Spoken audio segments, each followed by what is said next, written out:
What's up folks, CrossSG back with a quick first impressions of Ganyu. I'm labeling this as a quick one because it's probably going to be shorter than my typical first impressions videos.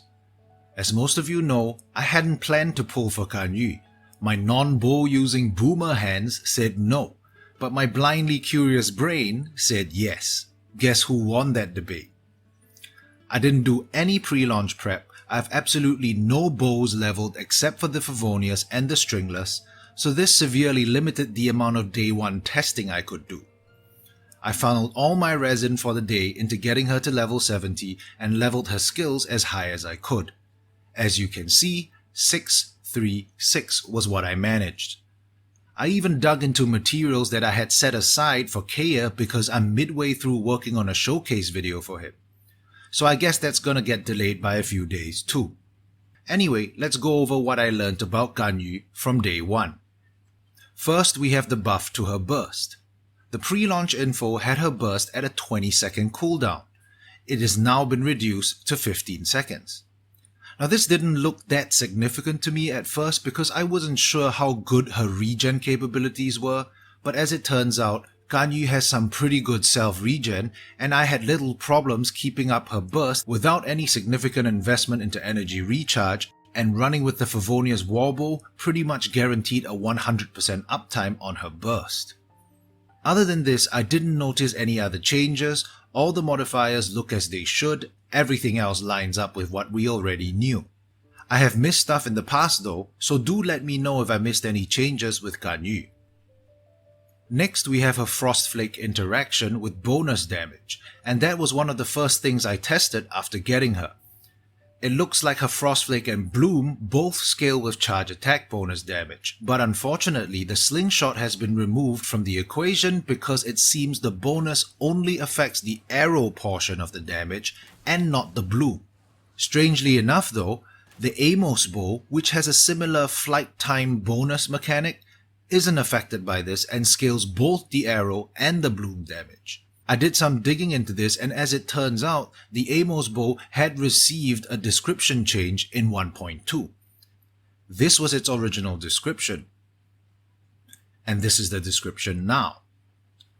I'm not sure if it's just me, but I find the new description even more confusing than the old one.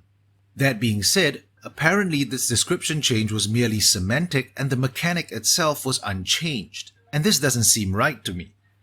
If the mechanic of the Amos bow wasn't actually changed, how is it that it affects bloom damage while the Slingshot doesn't? Unless I'm understanding this wrong, they are essentially the same bonus, just working in reverse. One increases damage at long range, the other increases damage at short range. Now this is probably just wishful thinking, but I'm kinda hoping that the Slingshot is just bugged with Frostflake at the moment, and maybe they'll fix it in the future. We'll see how it goes. On the upside, at least there are still 3 highly viable 4-star options for Ganyu as a DPS. The Blackcliff Warbow, the Prototype Crescent, and the Viridescent Hunt. If nothing happens with the Slingshot, I'll probably go with the Blackcliff at the end of the day because prototypes are really hard to come by and I didn't choose the bow as my Battle Pass weapon. Moving on, we have her E-skill, and we now know that it generates particles both on initial cast as well as on bloom. This coupled with its relatively short cooldown contributes to Ganyu's good regen. As with all other taunt abilities, this works on most enemies except bosses, and it does work reliably enough to make a difference where it matters. Its animation is very similar to Diona's E-hold animation, which causes Ganyu to drop the flower and dash backwards.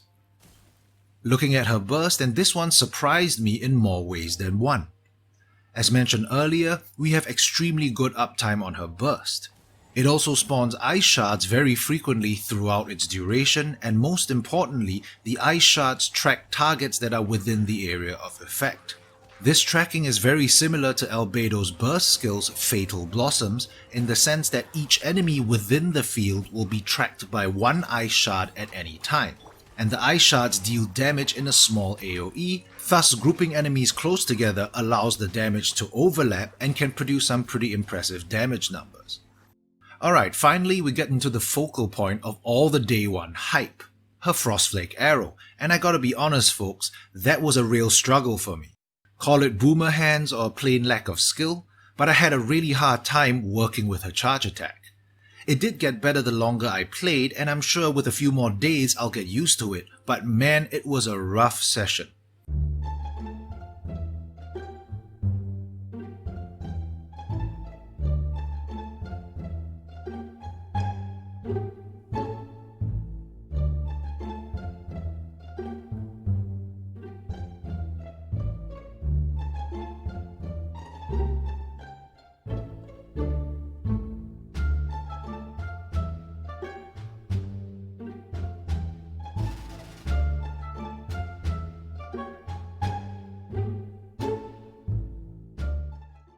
Not gonna lie, there were points where I got pretty close to calling it, but I refused to be defeated by what some are calling the easiest bow unit in the game to date. This is why I think that she's literally the easiest character to use in this game right now.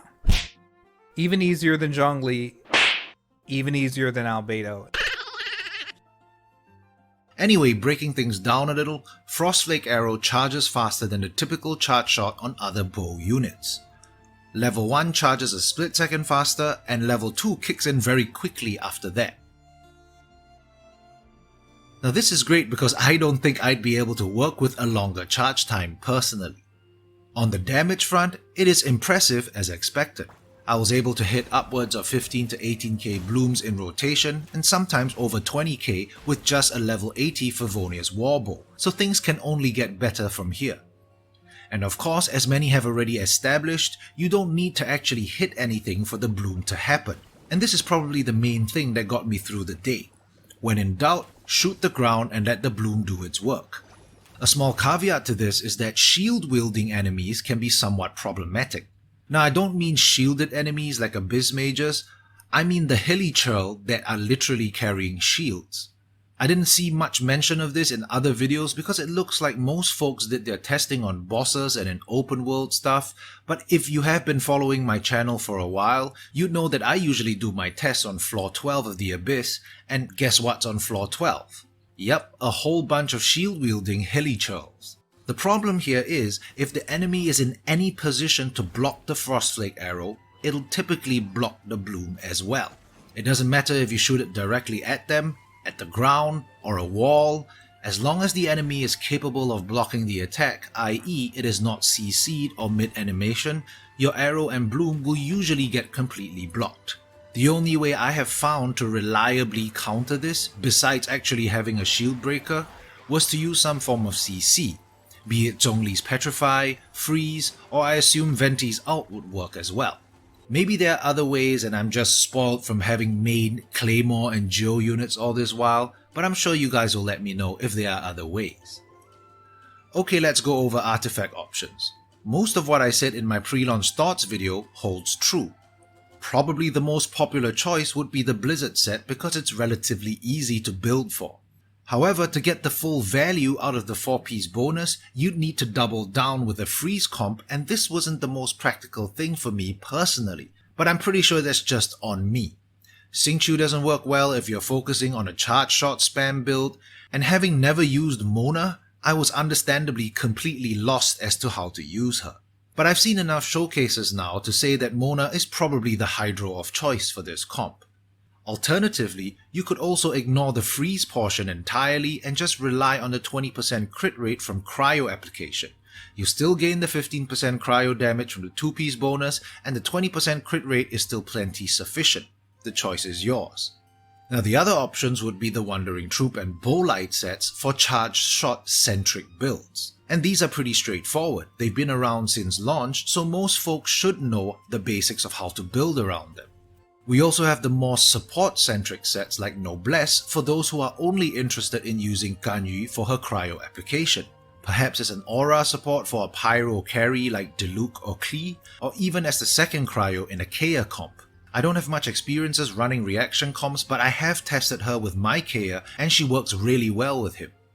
Looking at the weapon options, as mentioned, the Slingshot is off the table for now, so this leaves us with the Prototype Crescent, the Blackcliff Warbow, and the Viridescent Hunt as the 4-star DPS options, with the Favonius Warbow or even the Stringless for support options. Yes, after testing her out, I do concede that I can now see some value in the stringless considering the buff to her burst and how the ice shard mechanics work. It makes a burst-centric support build much more viable if you can keep a good burst uptime.